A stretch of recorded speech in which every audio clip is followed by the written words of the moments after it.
If you've never heard of the terms legal fiction or straw man, then what you're about to learn is something that sounds so astonishing that it couldn't possibly be true. If I were to tell you that paying your tax, getting a driver's license, registering your car, paying fines, and attending court are all optional and that you are conned into agreeing with them, what would you think? It has been said that you need to know that you're in a cage before you can escape from that cage. Let's look into how you're being tricked and how your power is being hidden from you. Ah, the government. It loves you and wants to keep you safe and well.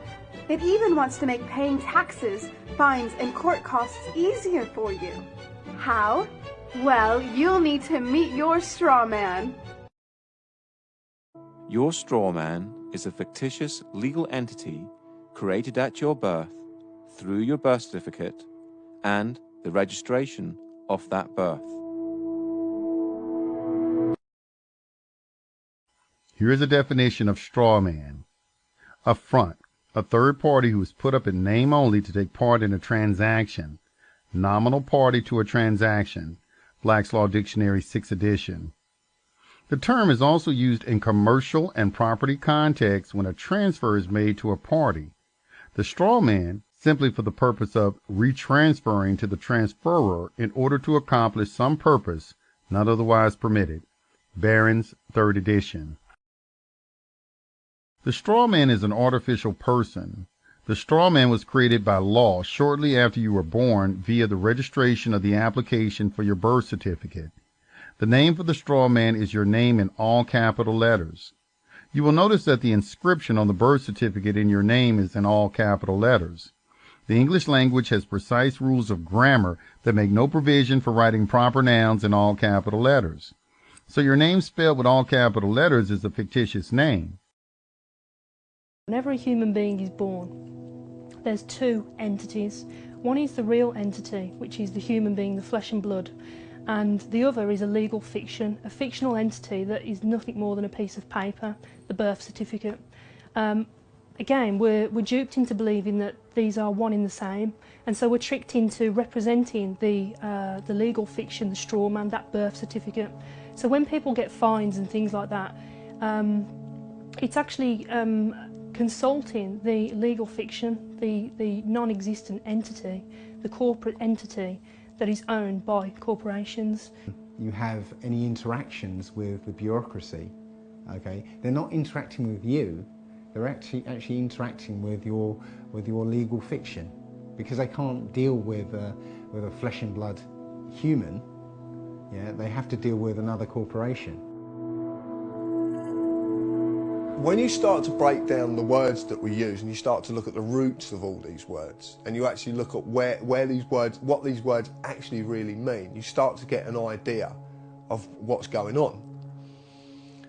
The word corporation is very, very specific because it's corp and oration, it's dead speak. So a corporation is something that's dead. It's an entity that exists only in a legal framework. It doesn't exist in any other framework at all. It only becomes an entity through legal mechanisms and legal means.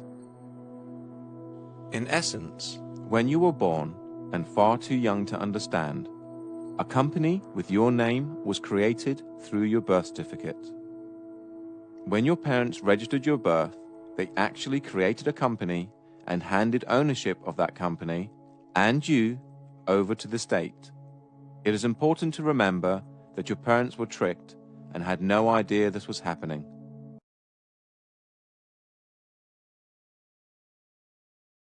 This is why the state can take children from their families and it not be classed as kidnapping. This is where it all began. This is the foundation document. All identification is generated from this document. And these didn't exist before 1933. These only came into being in 1933 when they hatched this plan.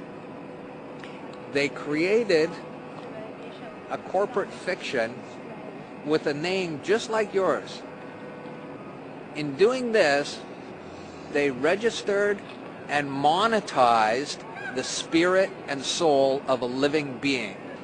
My name is spelt in all capitals here.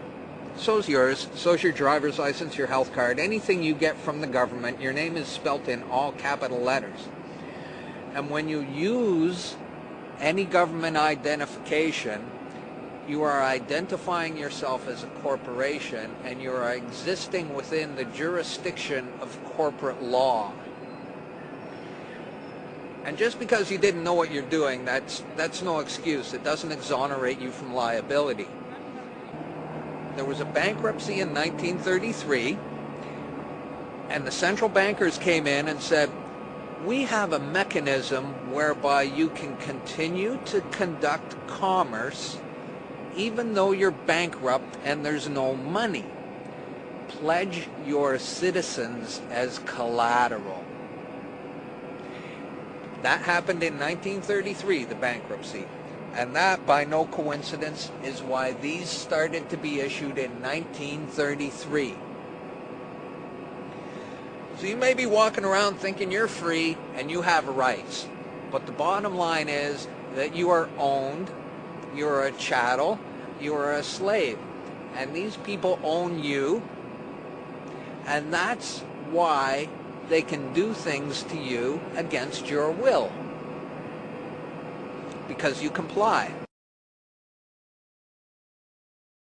Right now I'm going to just read a quote from Edward Mendell House and what he had to say in a private meeting with Woodrow Wilson, president between 1913 and 1921, from the private papers of Woodrow Wilson. Quote, very soon, every American will be required to register their biological property in a national system designed to keep track of the people, and that will operate under the ancient system of pledging.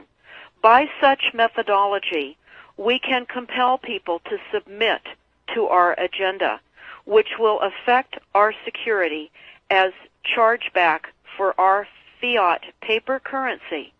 Every American will be forced to register or suffer not being able to work and earn a living. They will be our chattel, and we will hold the security interest over them forever by operation of law merchant under the scheme of secured transactions. Americans, by unknowingly or unwittingly delivered the bills of lading to us, will be rendered bankrupt and insolvent, forever to remain economic slaves through taxation secured by their pledges. They will be stripped of their rights and given commercial value designated to keep us a profit that will be none the wiser. For not one man in a million could ever figure out our plans, and if by accident one or two would figure it out, we have in our arsenal plausible deniability.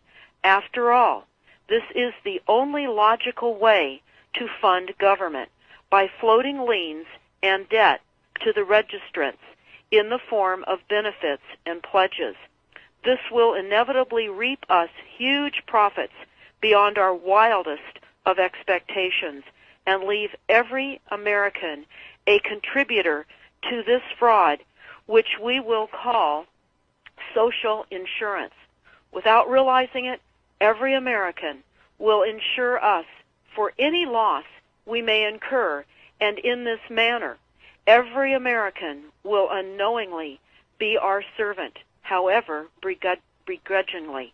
The people will become helpless without any hope for their redemption, and we will employ the high office of the President as our dummy corporation to foment this plot against America.